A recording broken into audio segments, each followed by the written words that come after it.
Hands over the down chin, just to really get a sense of it.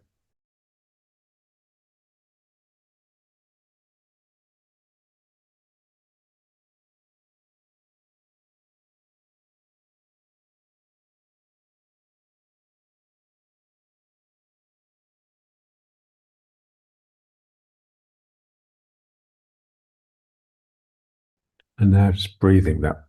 Think of it as like this sort of rubber bladder or balloon that you're squeezing and then stretching. Get the belly muscles and the back muscles involved as well.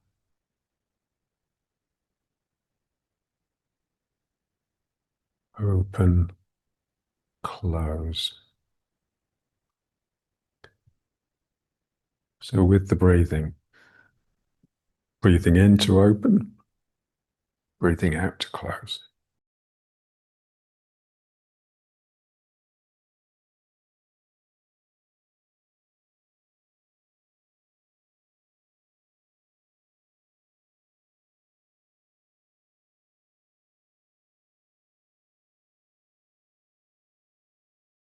The diaphragm drops to breathe in, which pushes the belly out, and then the diaphragm rises to breathe out, and that brings the belly in.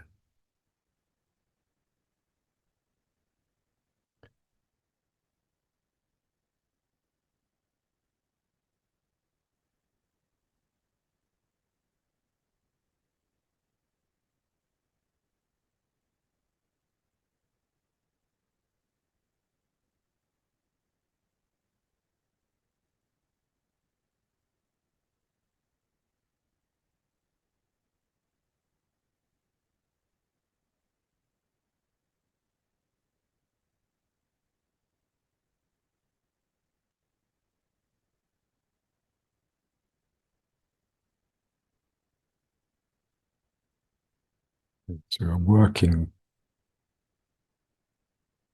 the energy center in the belly. And then just bring your mind to like the whole body. It's as though the whole body is enclosed inside a balloon of energy. And as you breathe in, it's expanding. So the sense of expanding here. And then as you breathe out, it sort of squashes in. So there's the two levels. There's the level of the center itself within you, the internal, and then there's the external.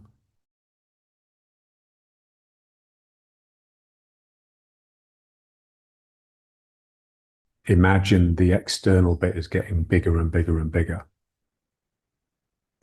So to start with, it just envelops you, and then eventually it becomes the whole room, and then eventually it becomes the whole universe.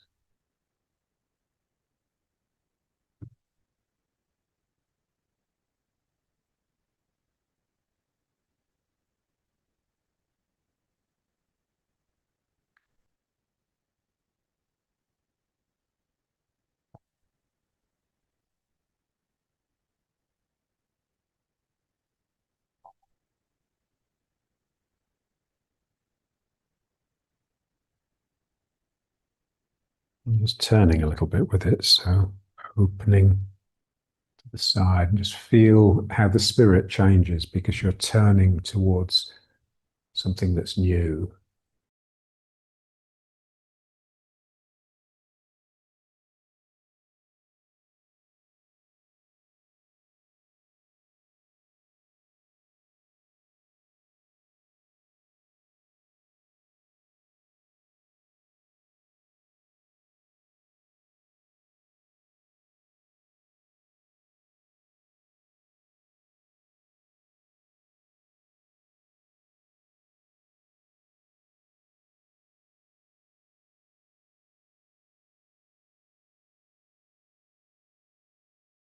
Once during one of the intensives, remember the bit towards the end where we'd sort of feel the energy skins? John had stayed down and was sort of instructing the short form students for some reason. And he was explaining it, and we were all trying to feel it. And then someone just said, it's just psychosomatic. And John just said, everything is psychosomatic. It's all in the mind, energy or spirit, it's all in the mind. They're all aspects of mind. And we just need to catch the right mind that will allow those things to manifest. The scientific mind, which is sort of skeptical, won't produce any of that. It has to be like the poetic mind, the imaginative mind, the mind that's willing to sort of encourage the faintest hint and let it blossom.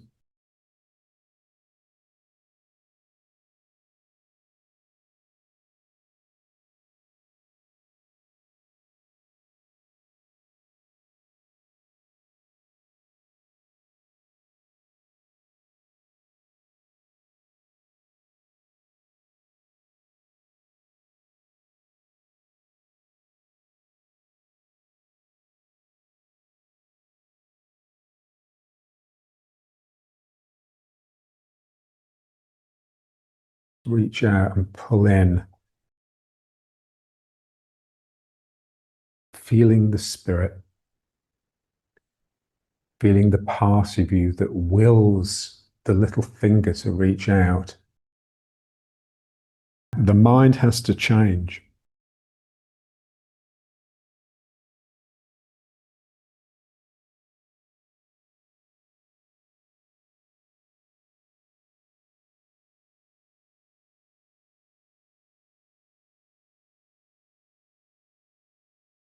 Spirit is just a sense of wonder.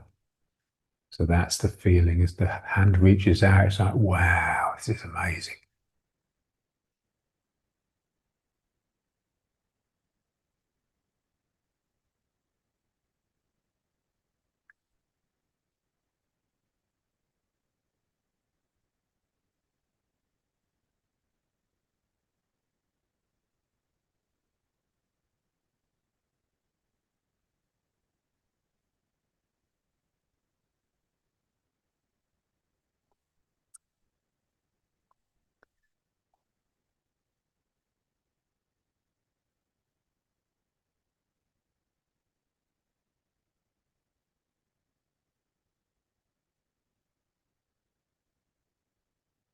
There's a writer called Annie Lamott. I think she's American.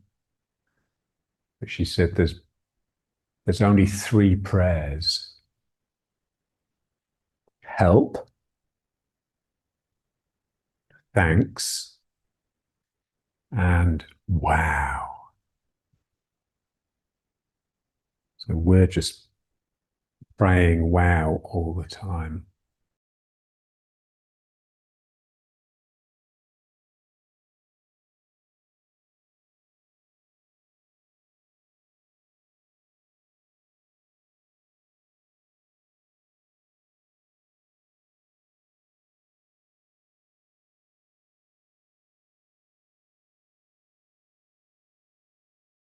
Just relax into the reach.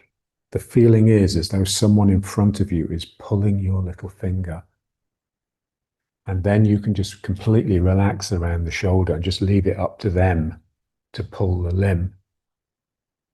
That's the sense of using spirit. It's like something from outside of you is actually pulling you into position.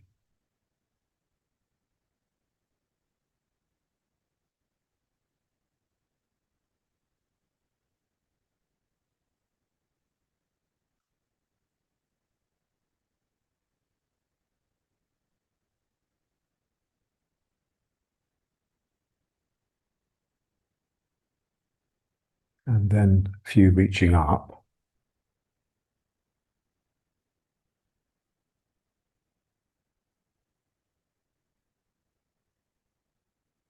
This is what it's difficult to feel.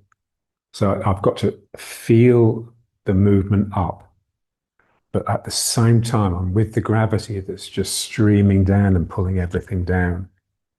I don't want it to be muscle. I'm not doing this to get added reach. I'm letting something pull my hand upwards. I'm with the sinking, really. My spirit is with the rising. that I am with the sinking. This is what's so difficult. You know what it's like in Tai Chi. You know, you finish a posture that you can always relax at the end of a posture because you've got tense in the doing of it, because you've lost gravity in the effort to actually complete the posture. Your mind has left the down, the sinking, and you've come up.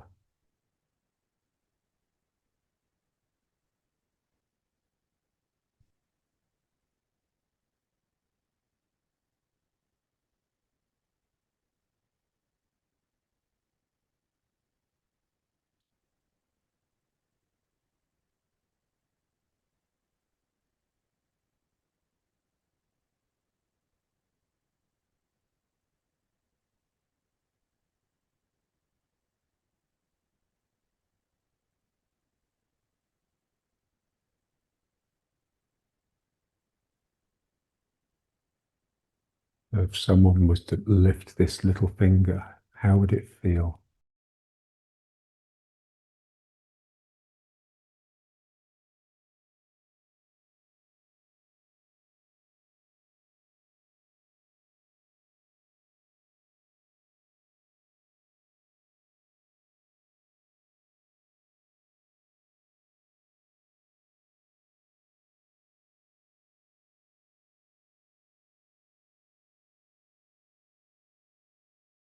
It's difficult because you know they've got that image of tearing silk. You know, when you do certain postures in Tai Chi, you've got one hand coming back against the hand that's coming out to push. So that feeling of tearing something, or like being flayed, like someone's peeling your skin off. That's the feeling. You're going up, but against the streaming. It's like the salmon. You know, the salmon swimming upstream, the salmon of wisdom. And so, what is it that compels the salmon to do that miracle, which is that amazing swim upstream? It's spirit. And let's just try linking the fingers behind the back and just moving the head around. So always start off gentle.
Okay. Now let's just try a few reaching up, pulling the head back.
And then up and out.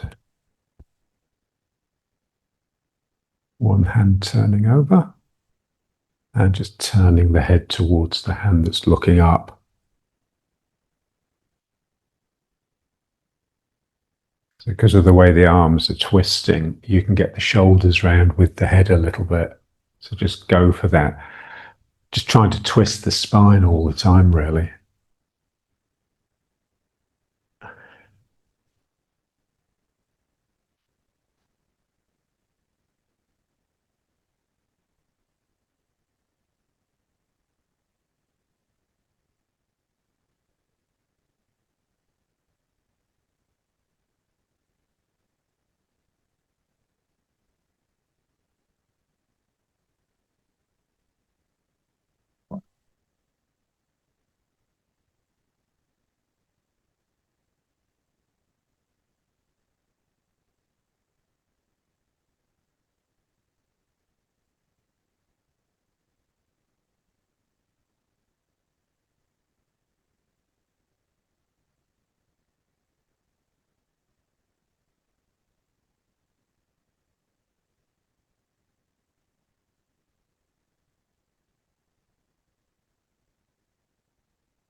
Bring the hands in and let it just become the figure of eight exercise, but really twisting the spine and the head like you're trying to look behind yourself.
Good.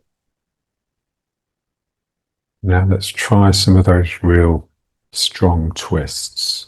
Just be careful with this. So the hand behind and on the opposite knee, and just slowly inch around. Every time you breathe out, you can get around a little bit further. And let the head and the eyes twist most. It's trying to really sink into and stretch the limit, extend the limits.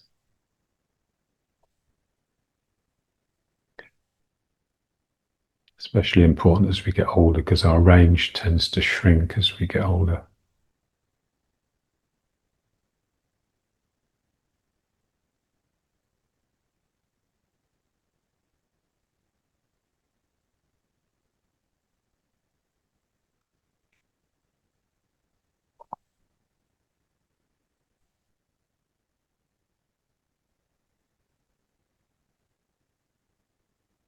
and then coming out of it. So just release the pressure and slowly come out of it.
And then release the pressure and slowly round. Let's do another couple.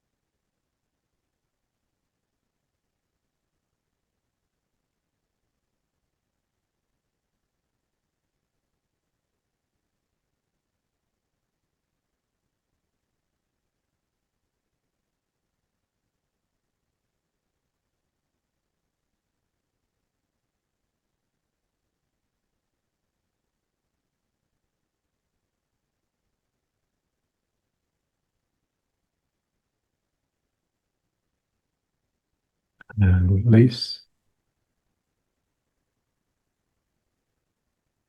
And one more.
And slowly out.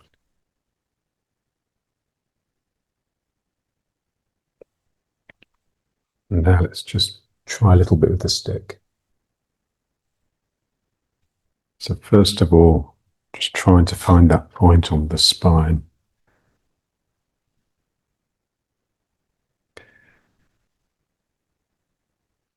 That needs to come in a little.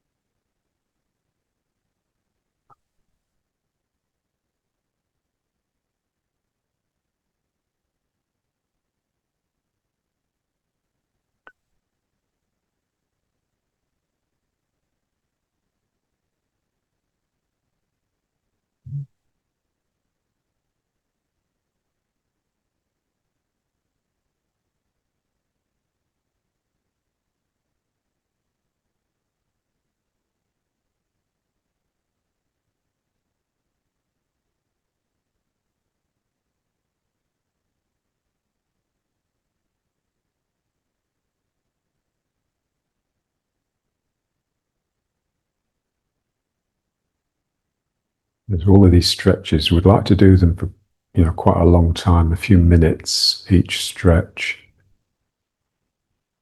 So you sort of settle into it and let it sort of take over.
If you have someone to work with, then it's much better just to let them scan your spine. So either sitting or standing, they would just let their hand slowly, just feeling each vertebra really. It's normally pretty obvious which one's slightly out of position. And then they just sort of place their hand there and it just brings your awareness to the place, which is exactly what we're doing here really. It's just a human hand is a lot nicer than a stick.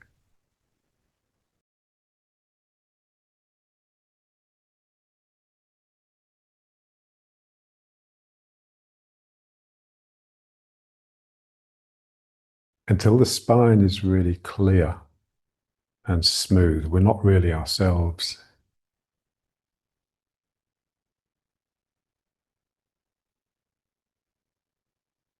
It will always involve a lifting of the heart.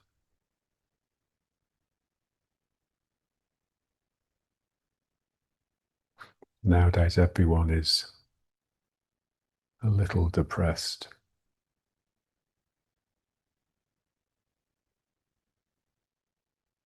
because their minds are thinking all the time.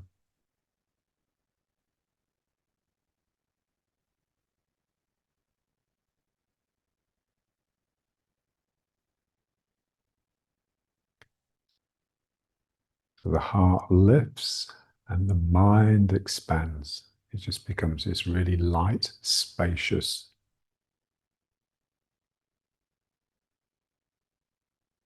place.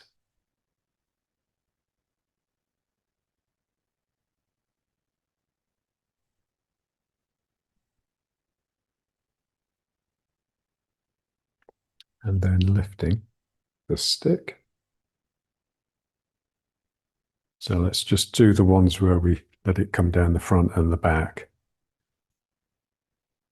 And just feeling that point on the spine, that we don't want that to go back out. Let's come in and then just slowly down. All the time keeping the hands pulling away from each other a little bit so the stick is being stretched as you work. That will help you go down the back.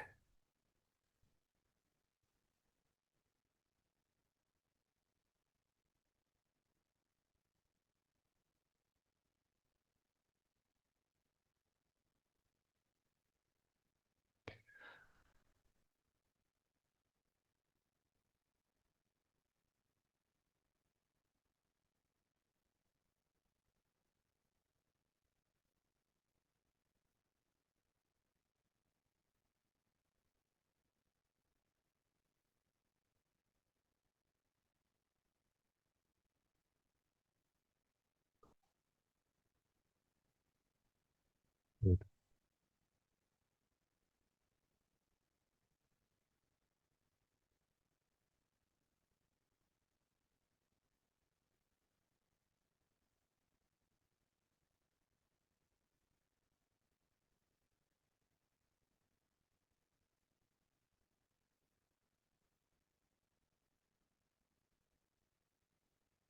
Good.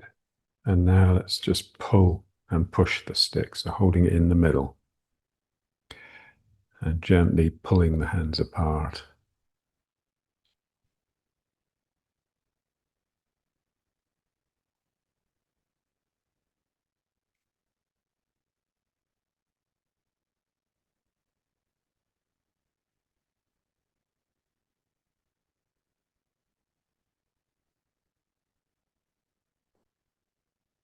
Twisting as well a little bit.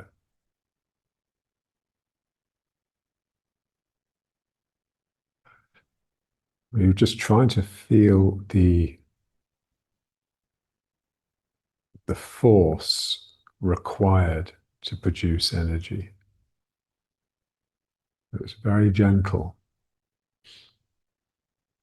So the word John used to use a lot was squeeze. Imagine a tube of really runny toothpaste or like an ointment. So you have to squeeze the tube really gently to get a slow ooze of gel out of the end. It has to be like a constant pressure. That's what we're looking at here. It's not, there's nothing jerky about it. And then just pushing.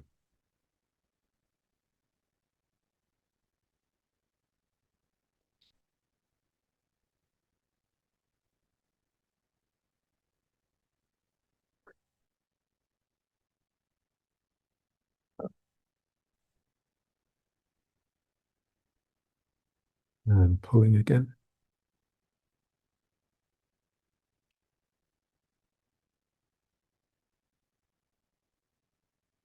Yeah, so it has to be like really gentle. Too forceful and there'll just be no energy. It'll just be force.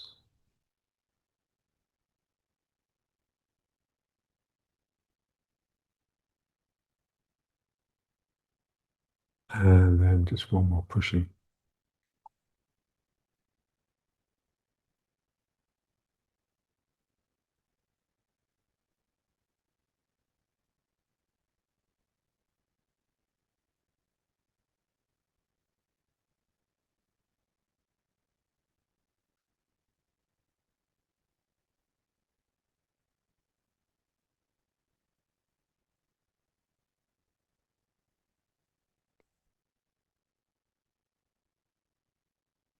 Good.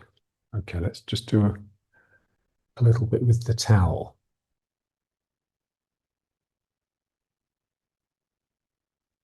So first of all, just some of those twists.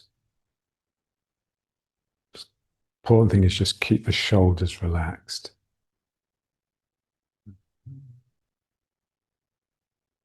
And just turning. So start off small. So you're with the sinking, with the flow of relaxation down through the body, but also down from the shoulders into the hands.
And then let's try some behind, trying to pull the hands together.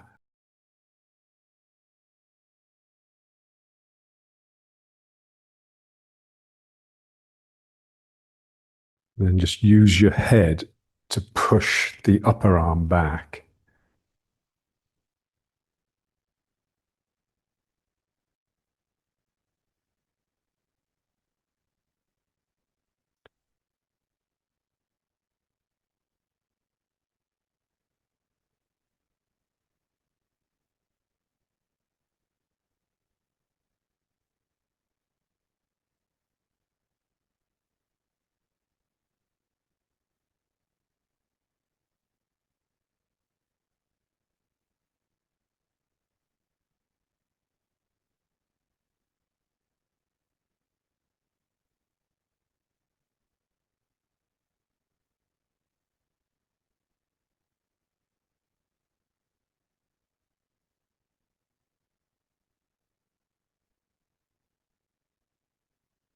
Good. And then the other side.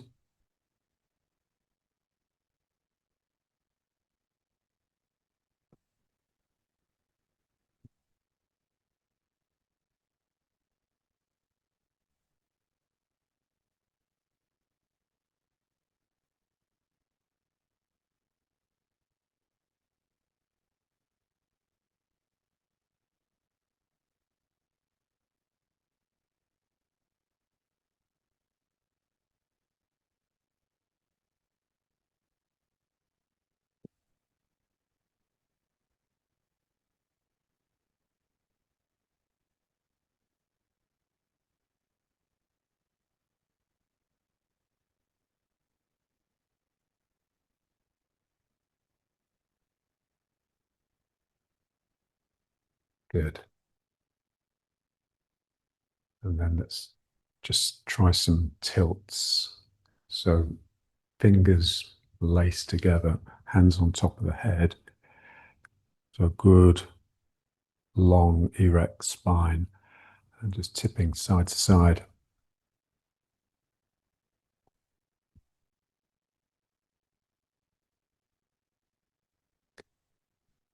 Feeling it. One side of the spine is stretching, the other side is contracting.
Good.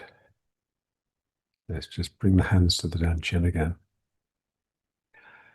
So this is your gravitational center. So there's a sense of it's pulling into itself. There's a draw inside into it.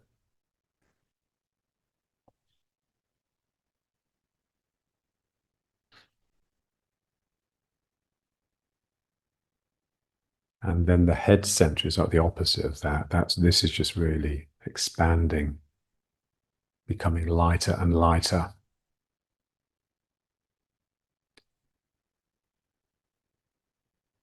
And then the heart is really just the intersection of those two. It's the bit where where the two overlap. So it contains both head and heart. Yeah, so when you're meditating, it's basically you're just trying to gravitate here to the belly and just let this empty and expand. You can feel as soon as the thoughts start coming, especially words, this will contract and become the opposite of what it's meant to be. So when we start thinking to ourselves, we lose our senses, we lose the world. So imagine, if you were living in the wild, then you wouldn't last very long if you got into the habit of thinking to yourself, because something would catch you and eat you. So this sense, this is one of the reasons why I think, the Tai Chi is a martial art. You really have to have your wits about you. So it's not a sleepy spirit, it's a really alert, awake one.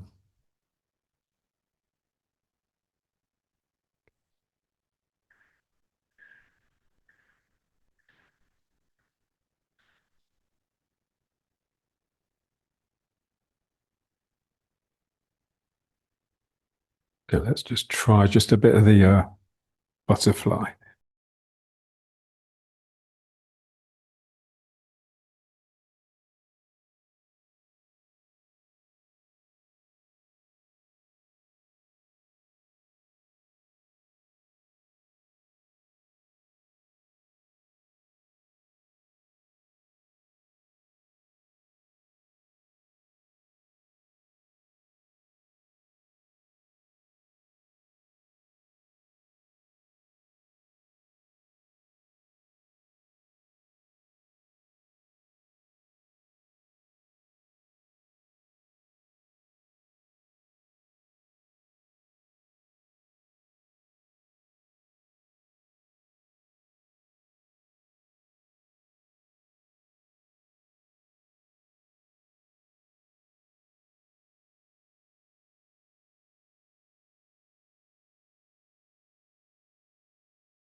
Let's just spread the legs.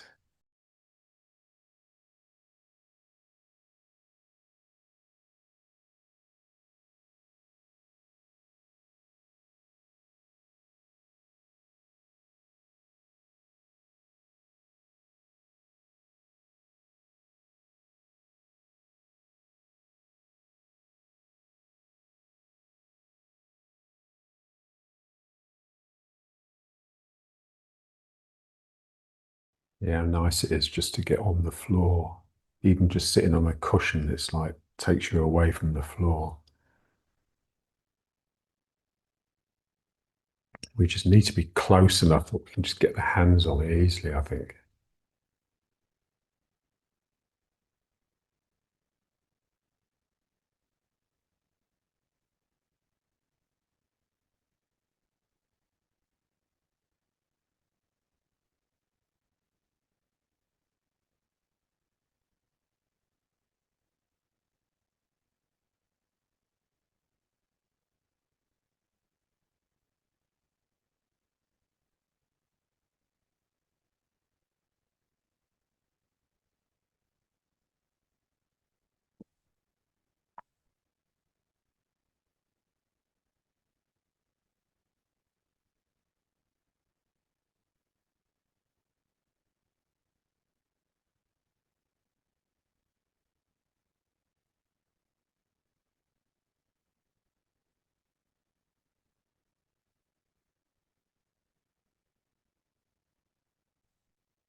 Okay, let's just get into the squat.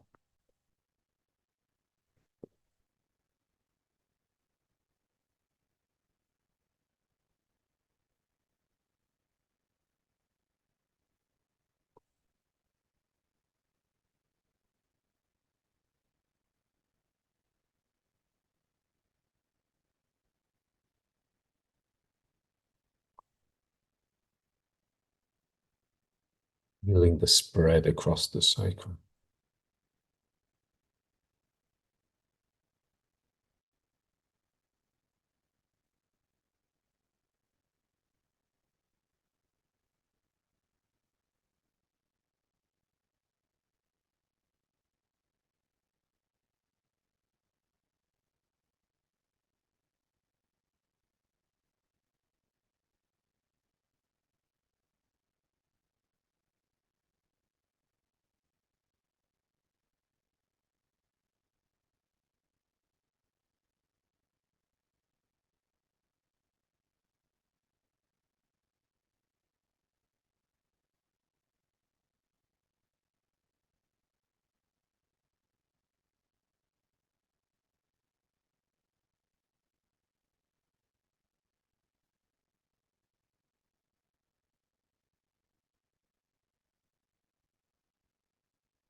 This is how I try and get my students into energy.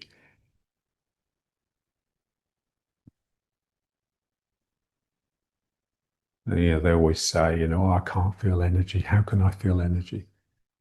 I says, "Well, it's not, it's not a skill. It's it's like a memory. We're trying to remember when we were energetic, which is basically when we were in the womb. Yeah, they say in Tai Chi, John, one of the first, I think the first lesson I was ever in, he was saying the Taoists talk about going back to the womb when you were innocent and just pure energy. So it's like remembering a state that you once had that you lost. Yeah. And really, it's just sensitivity, softness. Okay. So we just want to move the body with the arms. I want to move up and down using the chair. I try to lift the chair. Now, the chair is light. It's the value of using something that's easily moved. I could actually just lift the chair up like this. So I want to use forces that are soft enough, gentle enough not to move the chair. And yet I want them to move me. And I'm obviously a lot heavier than the chair. So I have to become sensitive. So what I'm going to do is try and lift the chair up like this. But instead of it lifting the chair, I feel the flow down me. And I let my body go with that. So I'm basically pulling the chair up to make my own body sink down behind the chair. And then I put my fingers on top of the chair and I squeeze down into it. Now you can use more force on the down because the chair's not really going to move, but you have to be careful when you pull the chair up because it will come up if you use too much. So I pull up.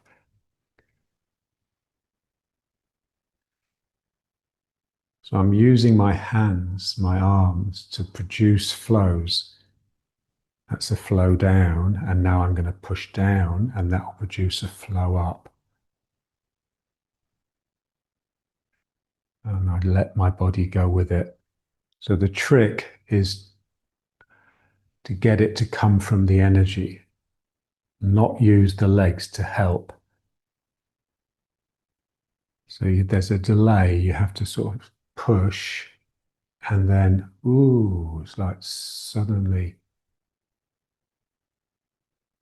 there's movement. And you could so easily just block it out because it is very gentle. And this is what we're doing all the time. We're just blocking out energy all the time.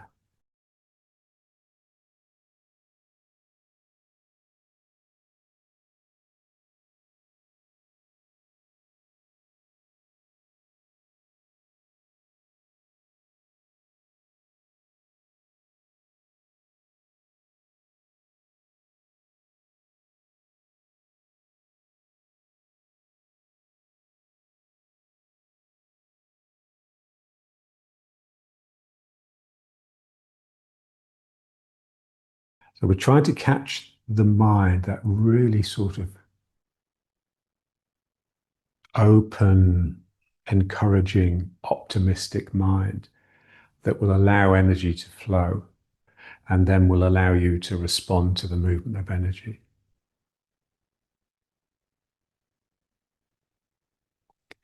Any skepticism or doubt and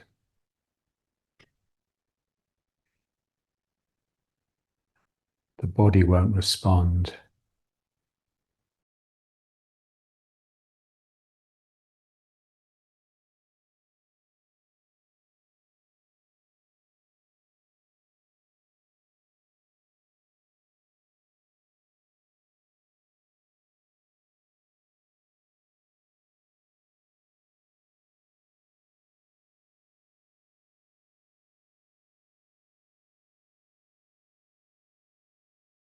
Trying to catch the quality of movement, but also like the spirit. So it's like, when it's working well, it's not just you that's responding, the whole room changes. It's like the energy in the room changes. So, okay, now let's move side to side. So the feet a little bit wider. And again, I want to use the hands. Now the chair's quite slippery on the floor. So partly I have to push down to stop it from slipping. But I'm going to push down and to the side. So you're pushing the opposite direction to the direction you want to move. So I'm going to push in that direction with my hand on the chair to make my body flow that way.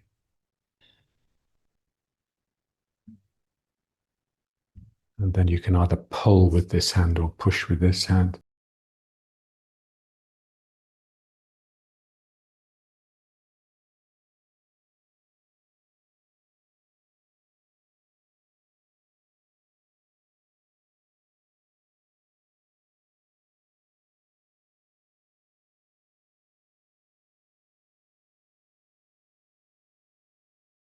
Trying to find the correct mind, the mind that will allow and encourage energy to manifest. That's the wow mind.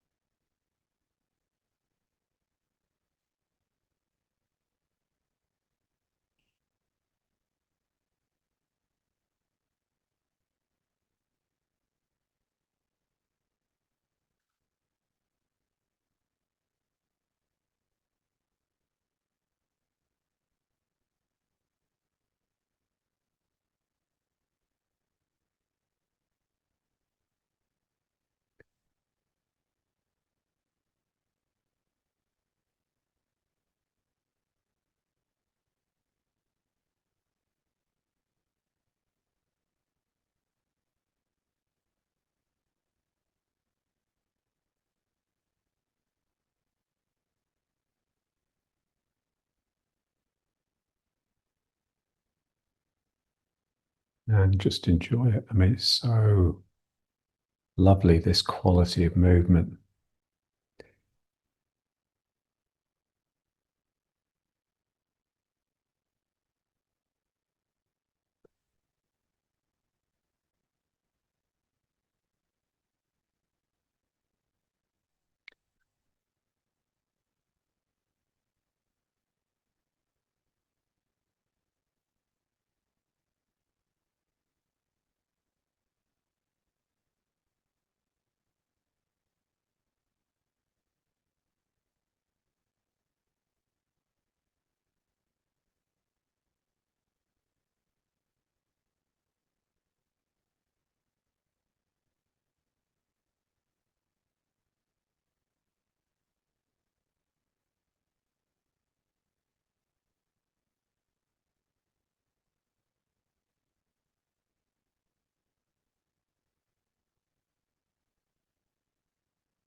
And now bring the feet up a bit.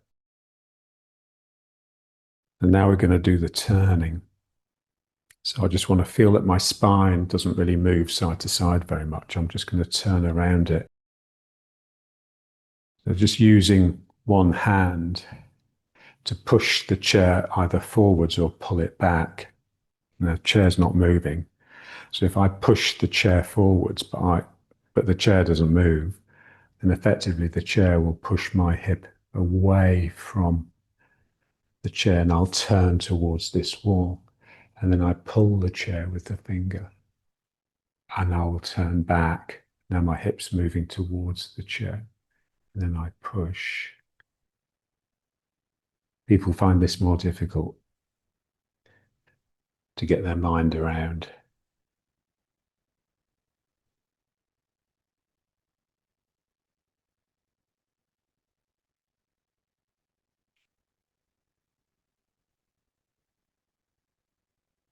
Yeah, when the person gets into it, that you find you can just use hardly any, just use like little finger strength.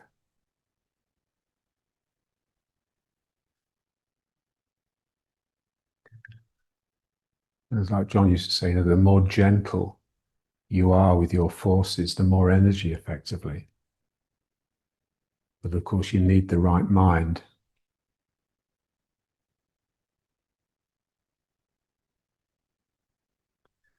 But the mind that is used to using force will not produce energy. It's a very different mind. It is very sort of like the childlike imaginative mind. Ooh.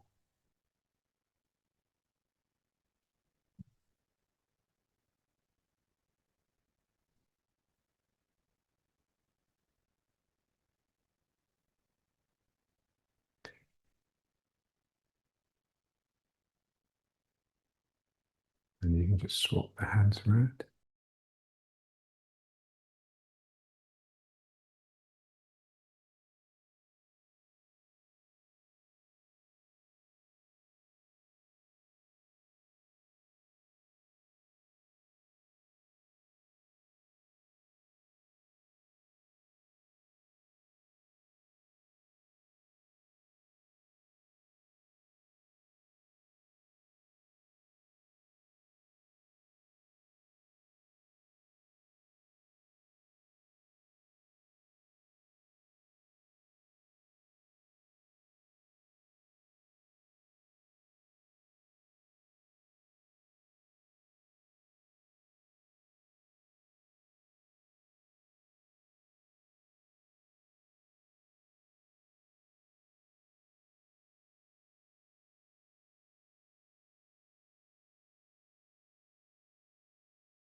Right.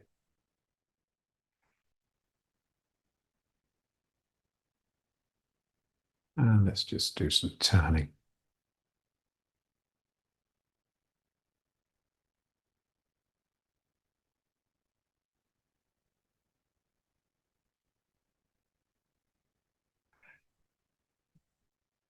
With that same quality. The movement feels like it's being generated by energy rather than forces.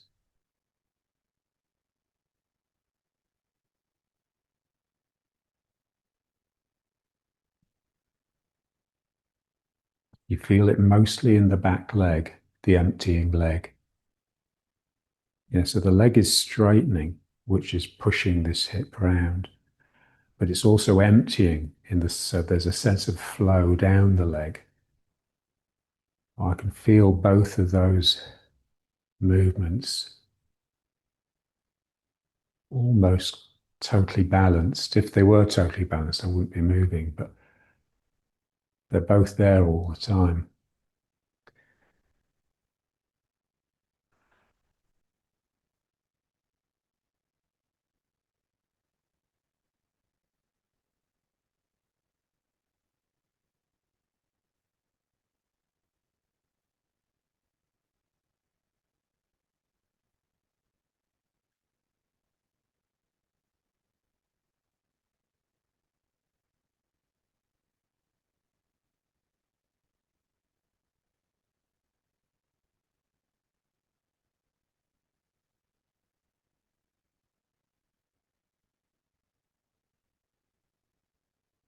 So we have to try and feel both directions.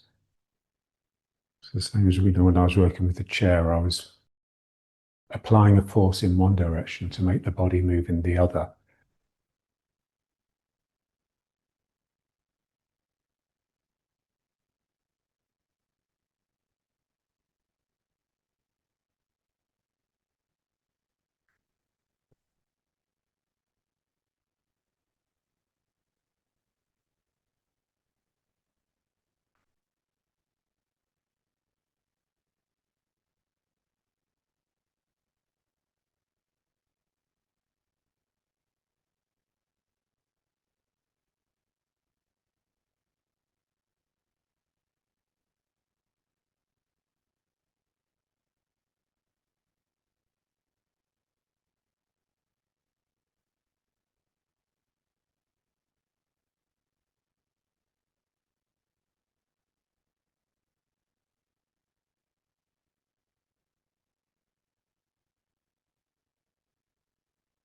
So just try and get round as far as you can.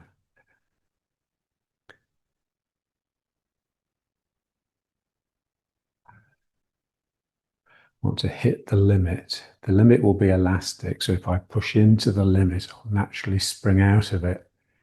I won't need to make a decision.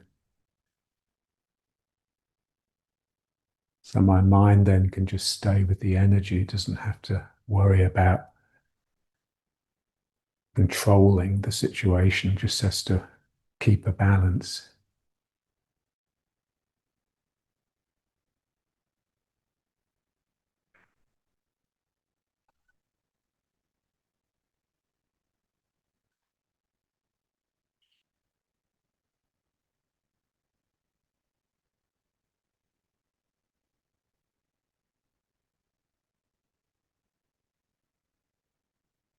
Okay, so let's bring it to riding horse.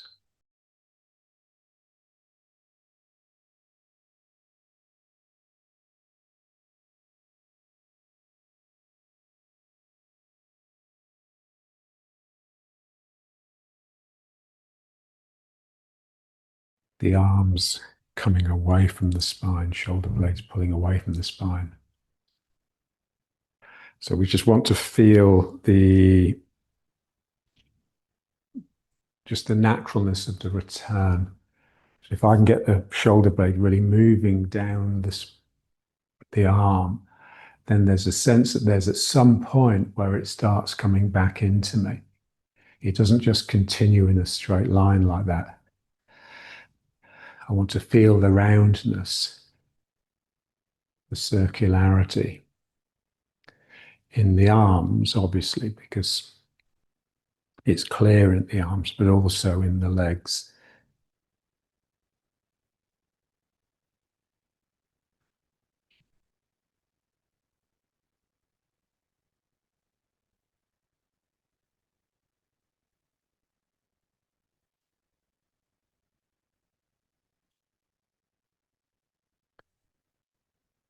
So all the lines that leave my body will return apart from this pure vertical that just extends infinitely. So we just want to be able to just slot into that by letting this come forwards a little bit and just relaxing around the sacrum so the tail can just really hang down. And I get a sense of lifting here. It's like I have to pull my head out of the way so that this can rise up from the thymus. This rises as well, but it's in a sense it's stronger here.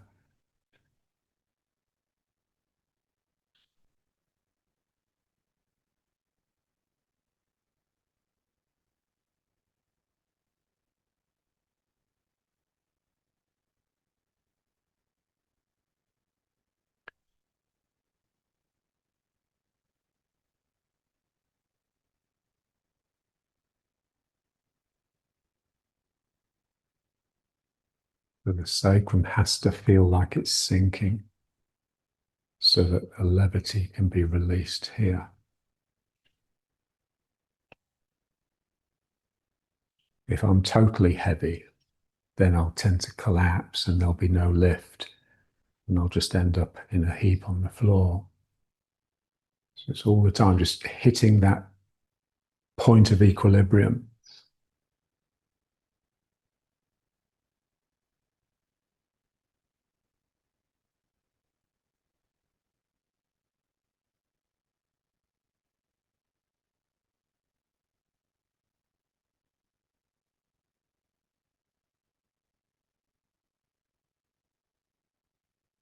And then let's try the figure of eight around the waist, but really like the two circles.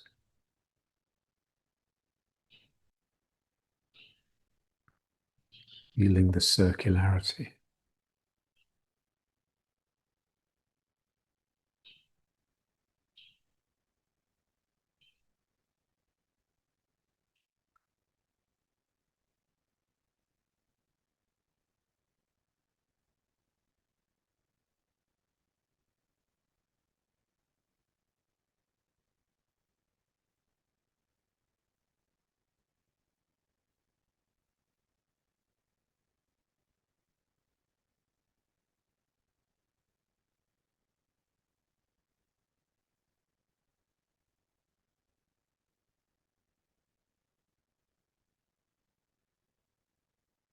energy, feeling the movement just like it was when we were moving with the chair.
And then 1 foot forwards, and pretty much the same thing.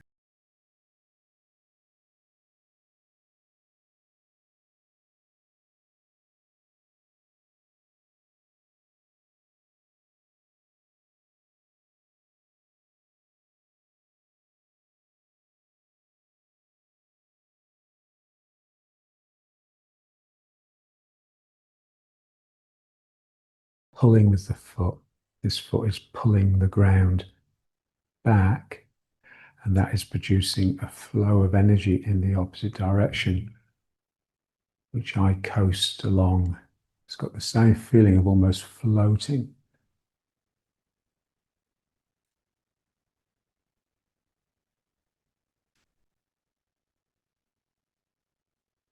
So the feet are working the ground in a very similar way to the way the hands were working the chair. Very gently. This is why we can use these pulling forces. The pulling forces aren't really strong enough to move your body weight-wise, but they are strong enough to produce a flow of energy, which, if you're in the right mind, you can allow the body to flow with. The wrong mind, and you won't even feel the energy, let alone be agreeable to the body flowing with it. So I'm pulling this ground towards this foot. Ooh, and that makes me flow backwards. And I'm pulling this foot towards the back foot. And I flow forwards.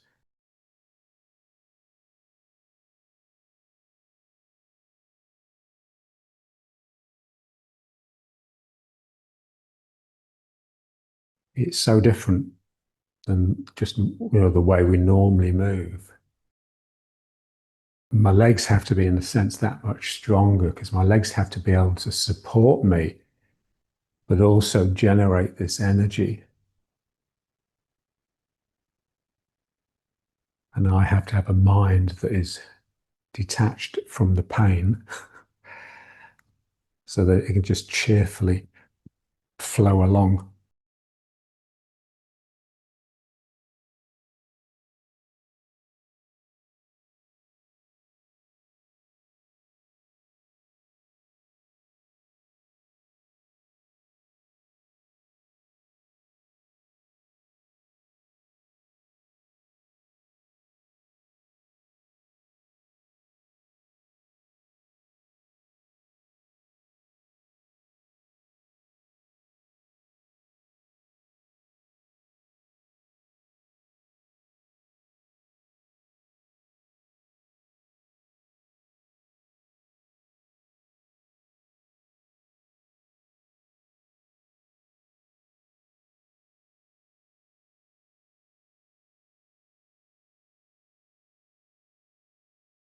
pulling the foot forwards, and my body is flowing back.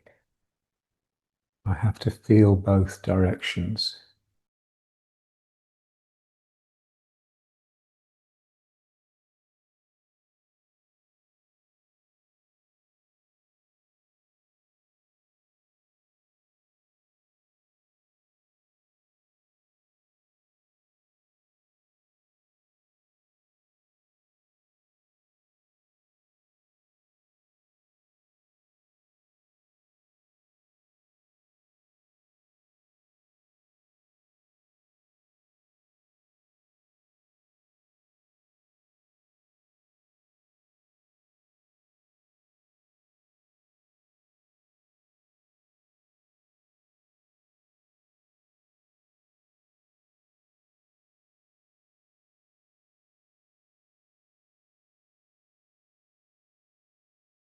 This is the way we want to move in Tai Chi. It's a tall order, high standards. Then you can really feel the energy being generated in the legs and controlled by the waist. The waist distributes the energy from below into the upper body.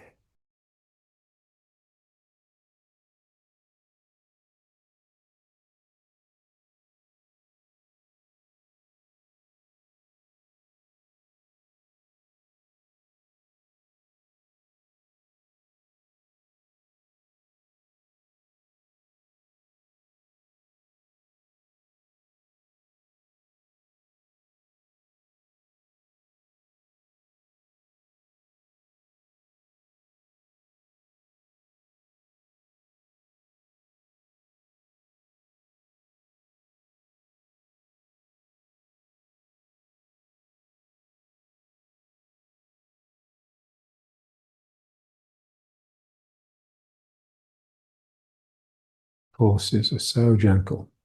If I have to use a lot of force to make the movement happen, it's because I've got the wrong mindset. I've just got to expand my mind and let it just sparkle with spirit, and then the energy will appear.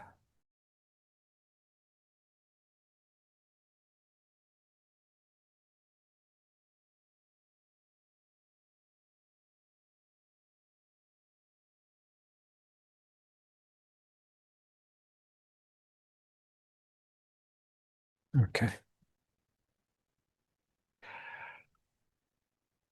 Now let's try just a bit of this before we bring the feet off the ground.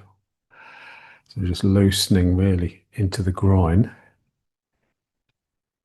but also, if we can, a sense of movement in the sacroiliacs. That's tiny, but it's real.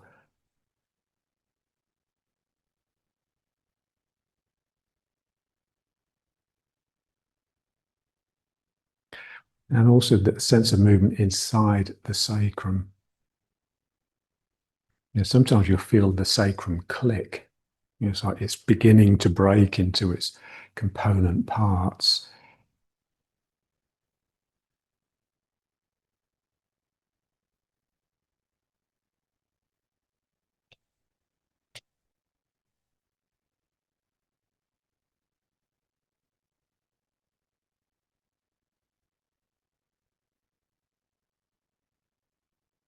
And now just stepping.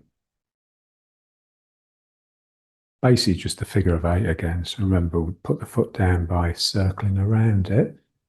Then I step, and then I circle around this foot. Then I go back.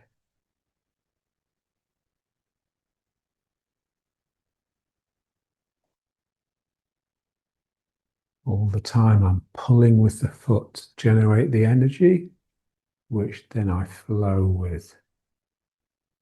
So I pull this foot towards the front one, and I will flow into it.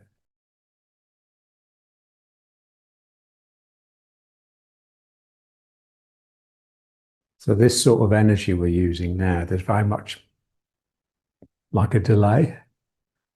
So I have to apply the force and then the energy will flow. And I just have to be really patient. The better the quality of the mind, the more quick, the more responsive the body will become.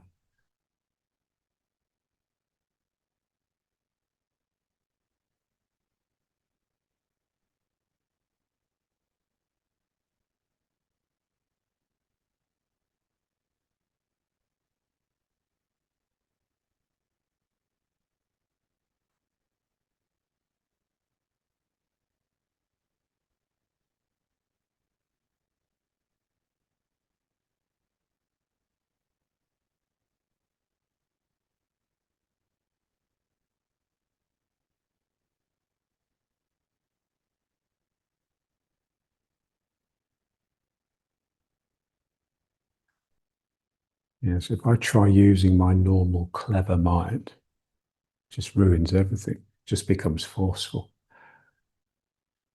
artificial.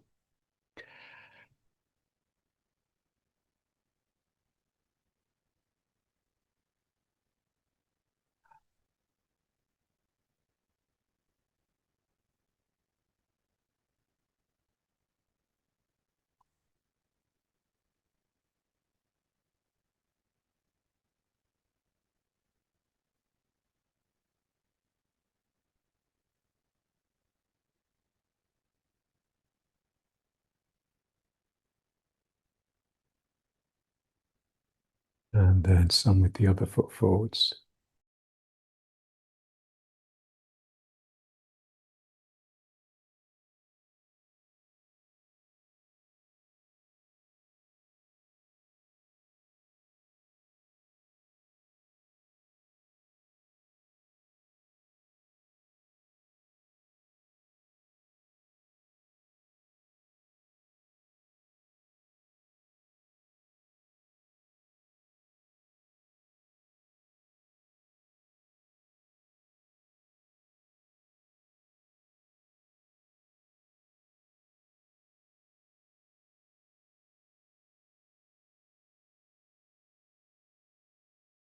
When I find myself pushing with the leg rather than pulling with the other leg, then I know that I'm just dealing with my body weight.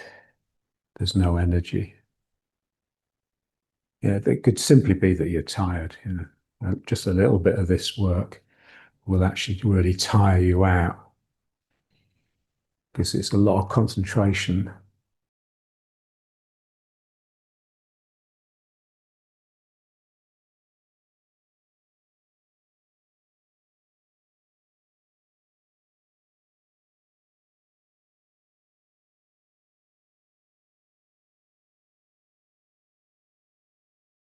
And now just lifting the leg and letting it settle.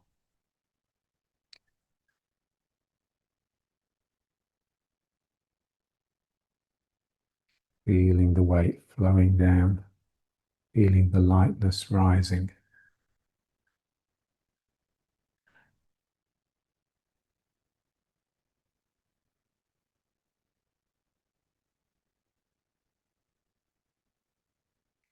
And then what I want to do is just lift the knee to help the sacrum and the tail extend down the supporting leg. So I'm no longer just resting atop my leg, I'm getting through it and into the ground.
So sinking.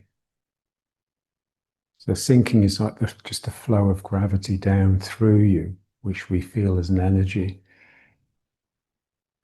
But really, it's just trying to get out of the upper body and into the lower body, and hopefully a little bit into the ground. So this is why this pulling the knee up is important, because there's a natural break at the level of the sacrum and the hips. And we're just trying to get them to overlap more. So this feeling that your sacrum actually goes down some way into the leg.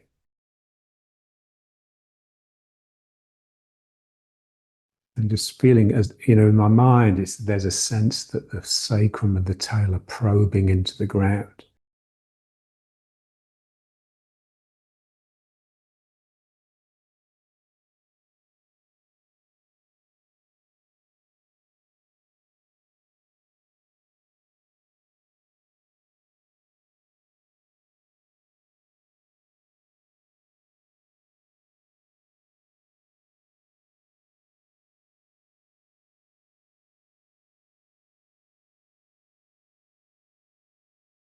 And so all of this is that same mind, a mind that's just always open, never closes down on itself.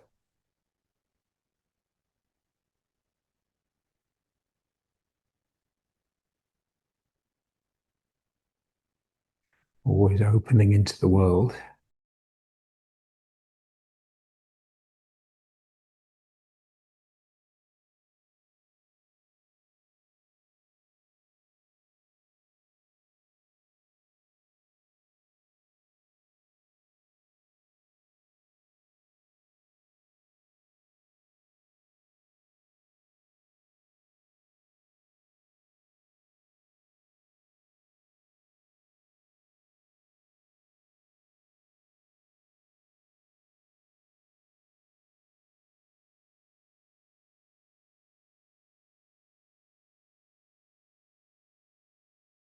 Let's try the same thing, coming into the foot a little bit differently.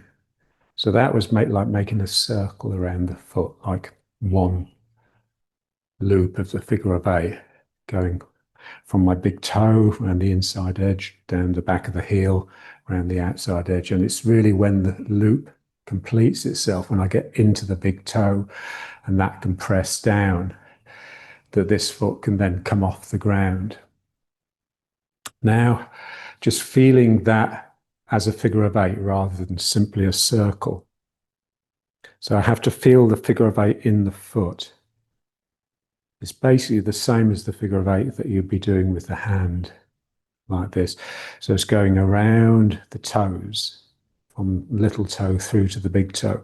Then it comes down the inside, but then it cuts through the middle of the foot to the outside, and then continues back around the heel, and then up the inside to the middle, and then cutting through the foot and back around. So that's how I want to come into the foot. So I just put the big toe down, and as I bring the weight into it, there's like a wriggle. I go around the heel and then around the toes. And there's a feeling that you just get a better grip of the ground. It's like the heel digs in and the toes dig in and they sort of grab. And then this one. So round the heel, through the foot, round the toes, and then bring this foot up.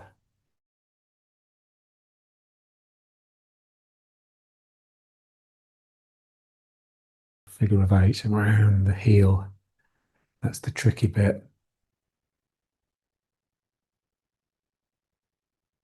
The front of the foot is the same as it was when we did the circle. It's just the back of the foot is different now.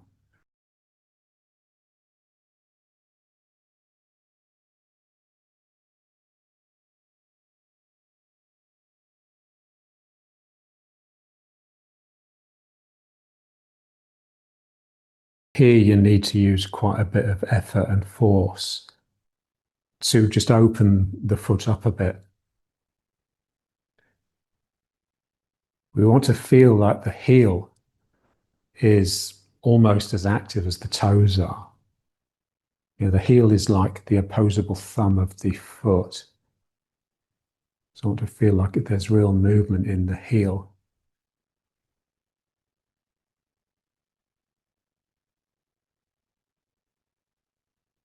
So the heel can reach back and it can dig in and it can cut under.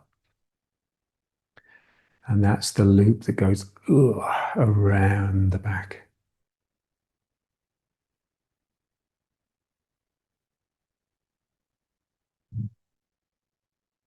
So it's very much the bottom of the figure of eight. So the bottom of the figure of eight is the mysterious bit. It's the bit that's the lower half of the body. It's the bit that everyone wants to gloss over.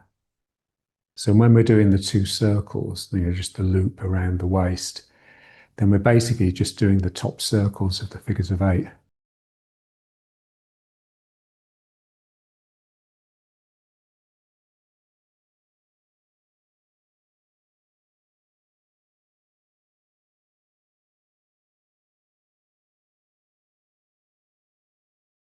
And then there's a real sense that you're grabbing the ground, and then this foot tries to clench in sympathy.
Okay, now let's just try a little bit of this one again, but with that same feeling of the figure of eight in the foot.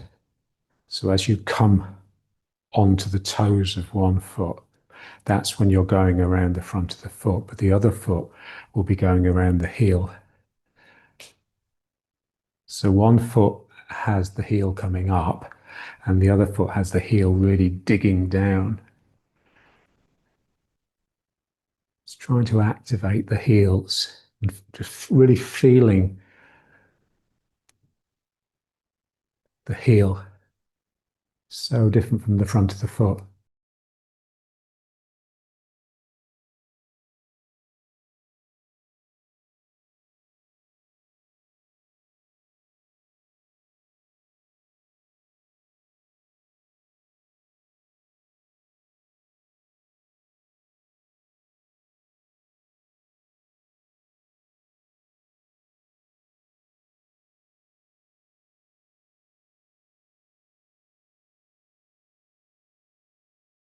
Just the figure of eight. Same thing, really. Just the feet wider apart. And now extending the bottom circle, really feeling it getting down into this heel.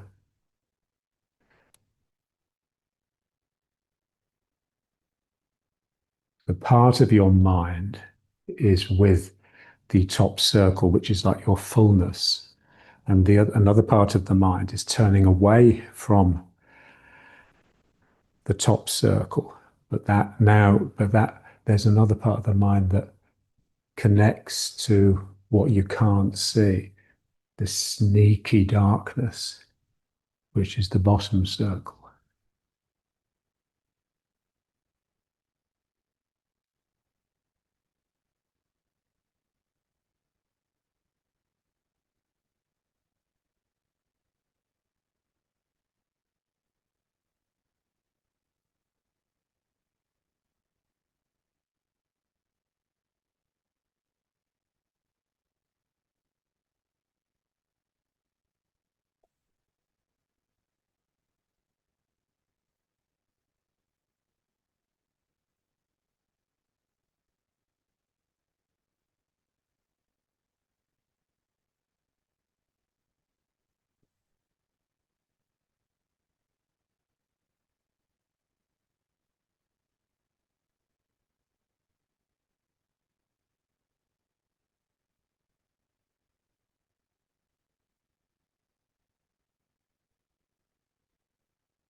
Yes, it's like to get the bottom circle really well. It's like something inside my skeleton has to sort of break. There's it's like there's bones that have almost glued themselves together that need to separate in order to get down and under. This feeling of getting the hand facing up from underneath. And just feel the sort of openness that needs to be here. The same feeling in the leg.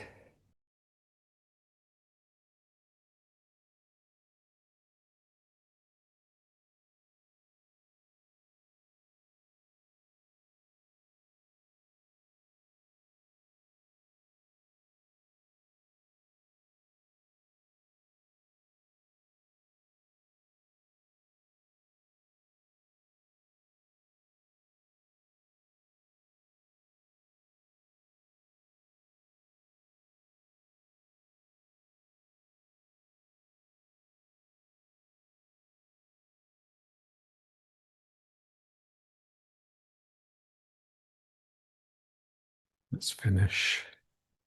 So back into riding horse. Feel the openness here. So if I want a sense of openness in the front, just imagine how open the back has to be. And then the same here. Really opening the back and bringing it forwards or down here so that something can come in or up.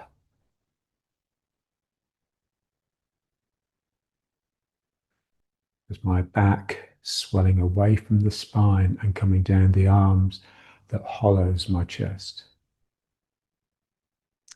Same here. And the feeling of hollowness is very much either side, not so much in the middle because there's a big bone here. But here and here.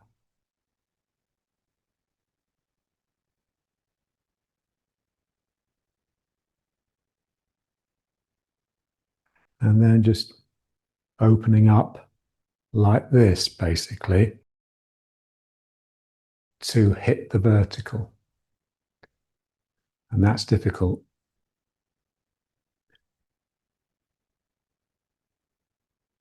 It's like you've suddenly touched the infinite.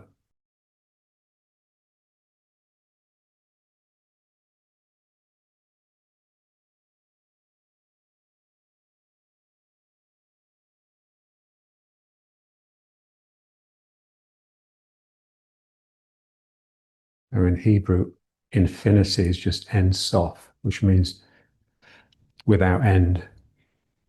And it's also one of their names for God, because they can't say Jehovah, which is God's name. So they have lots of other terms they use instead. So there's a real sense that you're very much connecting to the infinite, to something that's so much bigger than you are, something that cannot be comprehended. Is all you can do is just hope to join with it and touch it, if only fleetingly.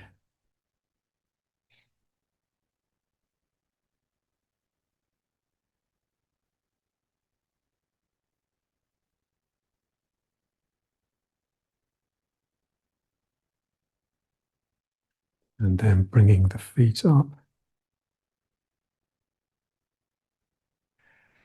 So all the time, it's like I'm in that state of energy being able to move my body. Just imagine someone came up behind you and very gently, just basically just put their hands on your shoulders and you just melt down because you'd feel the energy, you'd feel their mind directing through you.